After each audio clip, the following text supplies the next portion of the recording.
Good day everyone! Welcome to our math class.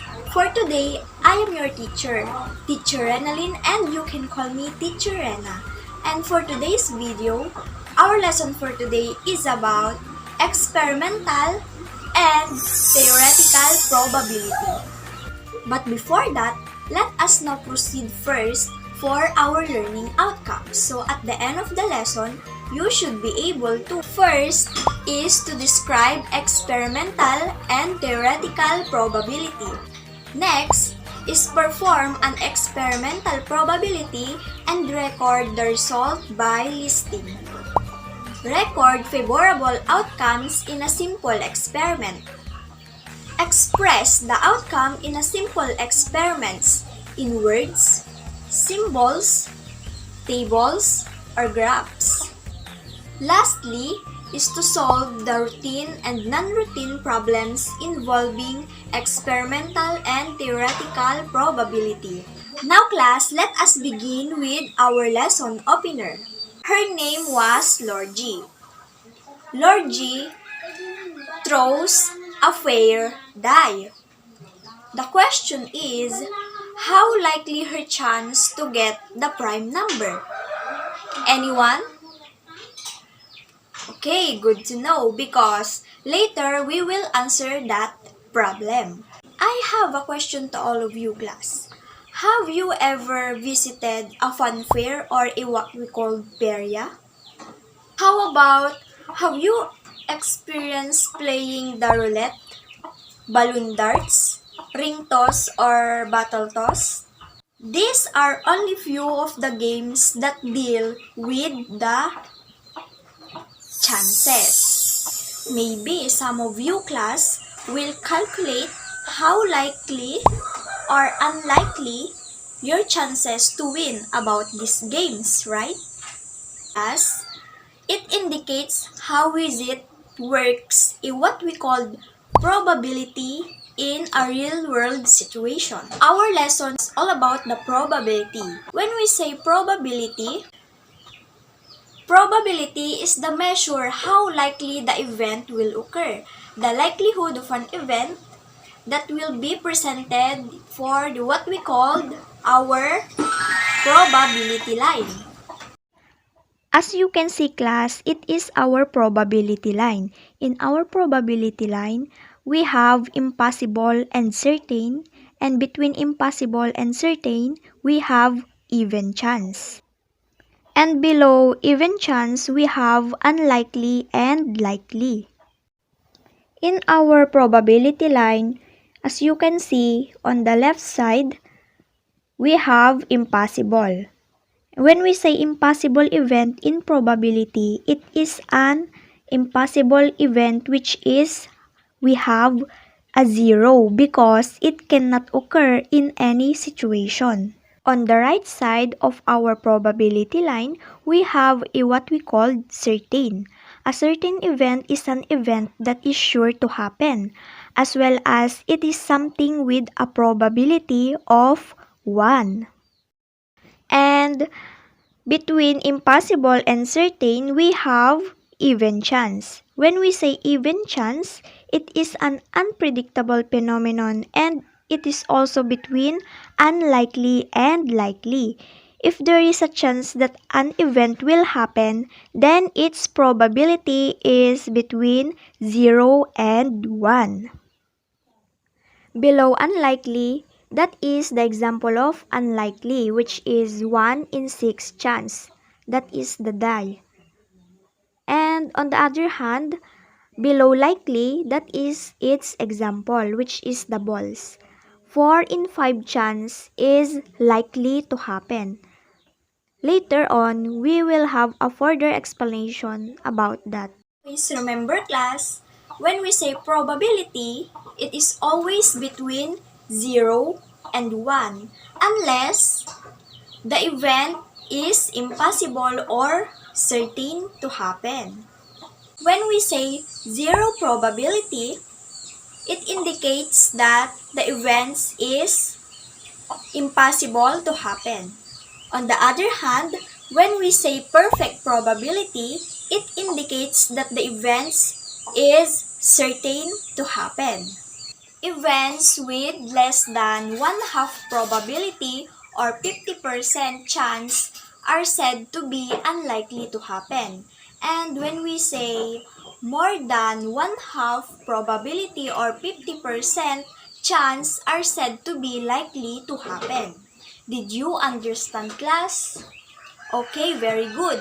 And when we say probability, the probability of an event can be expressed in form of fraction, decimal, ratio, or percent. For you to have a better understanding about our lesson for today, class, let us unlock the words experiment, event, outcome, and sample space. When we say experiments or trial, is any procedure that can be repeatedly done and has a well-defined set of possible results. And when we say event, is refers to one or more result or outcomes in the experiment. Did you understand, class? Very good. When we say outcome, it could be simply understood as the result of the experiment. And when we say sample space, it's simply as the set of all the results or outcomes of the experiment. And the individual outcome as termed as the sample point. Did you understand, class? Okay, very good. So now let us proceed, or we can use the terms experiment, event, outcome, and sample space or sample point in solving the given data about our lesson opener a while ago. So let's start. As you can see now, class, on our presentation, that is a problem with regards about our lesson opener a while ago. Because our lesson opener is about Lord G throws a fair die. So the question is, how likely is her chance of getting a prime number? Below the experiment, we have throwing a fair die because when we say experiment, it is the procedure, right? And the event is getting a prime number. And our favorable outcomes are 2, 3, and 5. And the sample space are 1, 2, 3, 4, 5, and 6.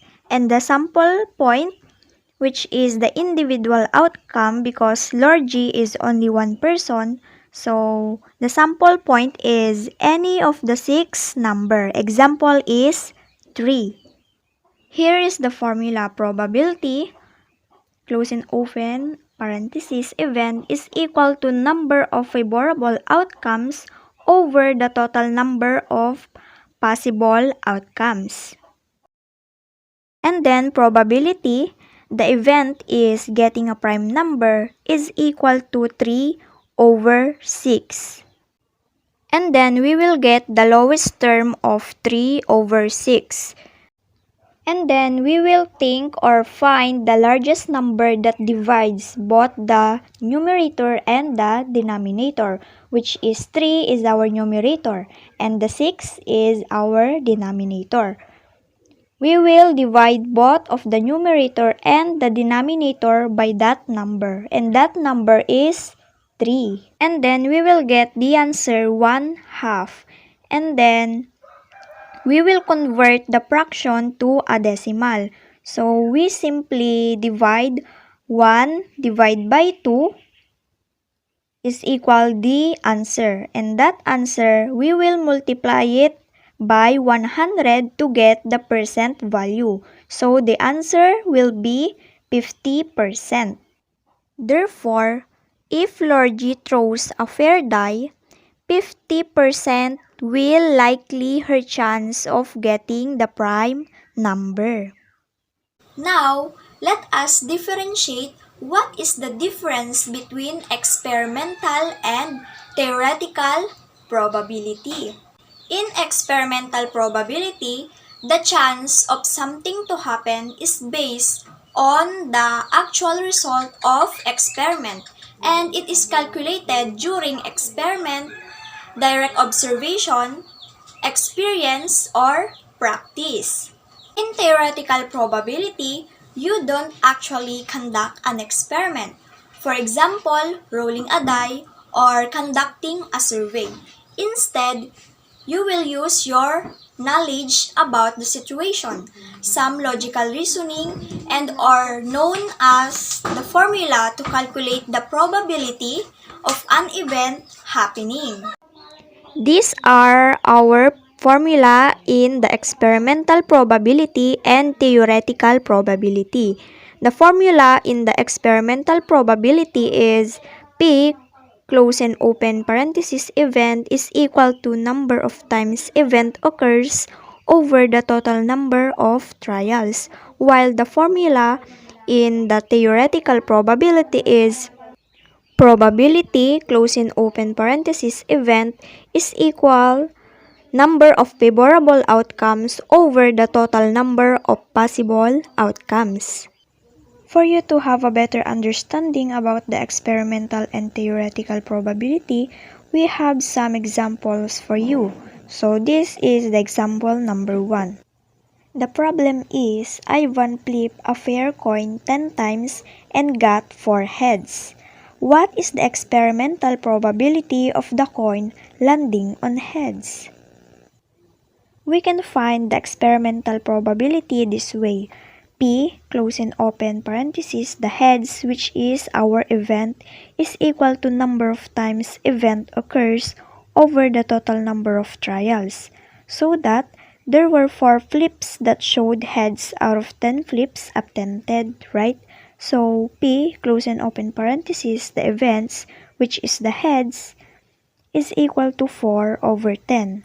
Or in our lowest term, we've got the answer 2 over 5, or we will convert it into a percentage, so we've got the answer 40%. So therefore, if Ivan flipped a fair coin 10 times and got 4 heads, Ivan has only 40% of his chance got the coin landing on heads. Here is another example. The problem is, suppose you are going to flip a coin once. What is the theoretical probability of the coin landing on head? So our solution is, we will use P, close and open parenthesis, the events, which is the heads, is equal to the number of times event occurs over the total number of trials. So that it is equal to 1 over 2, because 1, it is the number of times event occurs, which is flip a coin once, and the 2 is the total number of trials. So if we will convert it into a percentage, we will get the answer 50%. So therefore, if you're going to flip a coin once, there is a 50% of your chance that your coin landing on head. And now let us explore for more example. So the problem is Carlos spun a color wheel, which was divided into 6 equal parts for 25 times.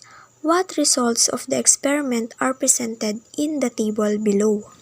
As you can see, class, we have the outcomes and frequency. Below the outcomes, we have the color red, and its frequency is 6. The blue, which is the frequency, is 3. The yellow, the frequency is 5. The orange, the frequency is 2. The green, the frequency is 2. And the violet is the frequency of 7. So that the total of the frequency are 25. The first question is, based on the results, what is the probability of spinning green? So our solution is spinning a green occurred 2 times out of 25 trials. So we will use the formula P, close and open parenthesis, the green, which is the event, is equal to 2 over 25. And when we convert it into a percentage, we will get the answer 8%. Therefore, the probability of spinning green is only 8%, which is it is unlikely the event will happen because it is less than 1/2 or 50%. The next question is, based on the given results, what is the probability of a primary color? So our solution is the primary colors are blue, red, and yellow, right? So the spinning of primary colors occurred 14 times out of 25 trials. 6 for red, 3 for blue, and 5 for yellow. Now we will use our formula in experimental probability, which is P close and open parenthesis, the event is equal to the number of times event occurs over the total number of trials.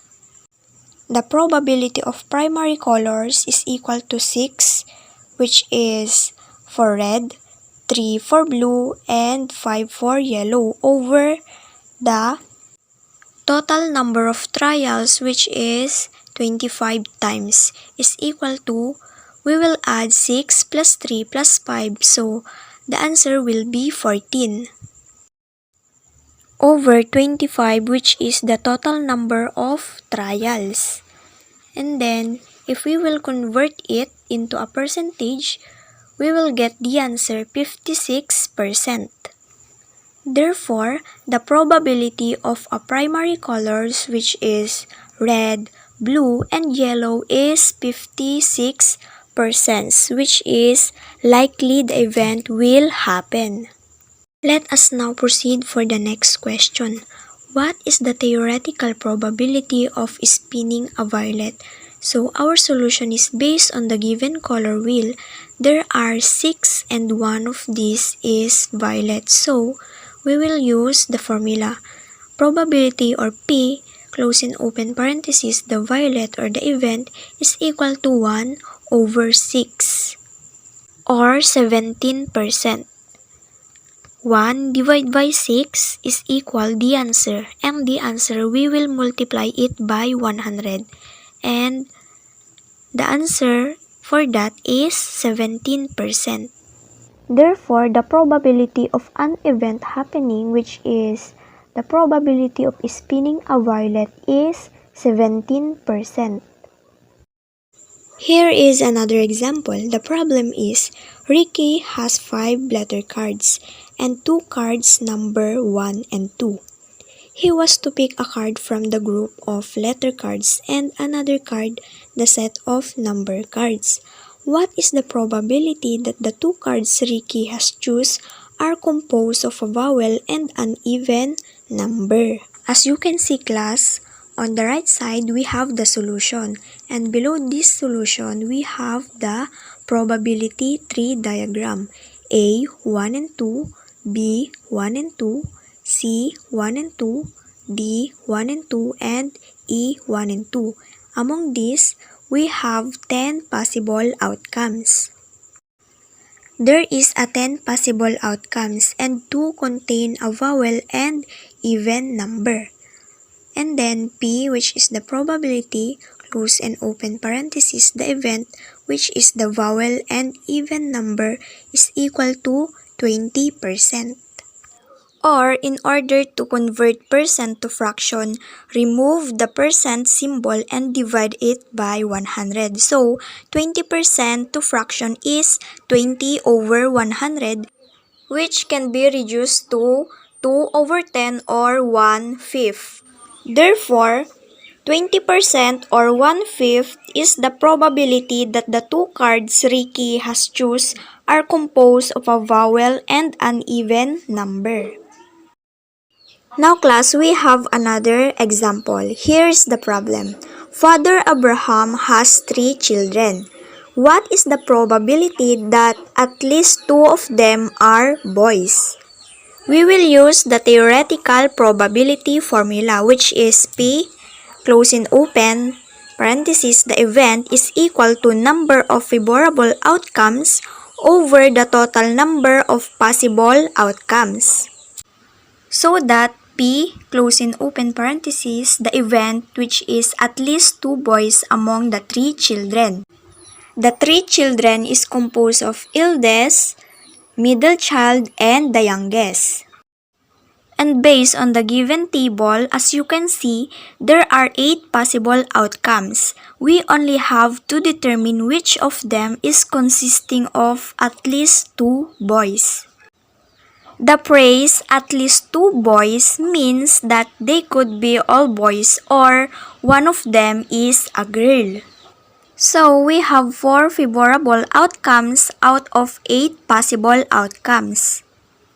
As you can see in the table, the eldest, middle, the youngest, and the outcome. So, the eldest is boy, the middle child is boy, the youngest is boy. So, the outcome will be B, B, B. Next is boy, boy, girl, and the outcome will be B, B, G. Next is boy, girl, boy, and the outcome will be B, G, B. And next is boy, girl, girl, and the outcome will be B, G, G. And next is girl, boy, boy, and the outcome will be G, B, B. Next is girl, girl, boy, and the outcome will be G, G, B. And next is girl, boy, girl, and the outcome will be G, B, G. And next is girl, girl, girl, and the outcome will be G, G, G. Now, the theoretical probability that there are at least 2 boys among the 3 children is 4 over 8. Or in lowest term, we will be getting the answer 1/2, or in the percentage, we have 50%.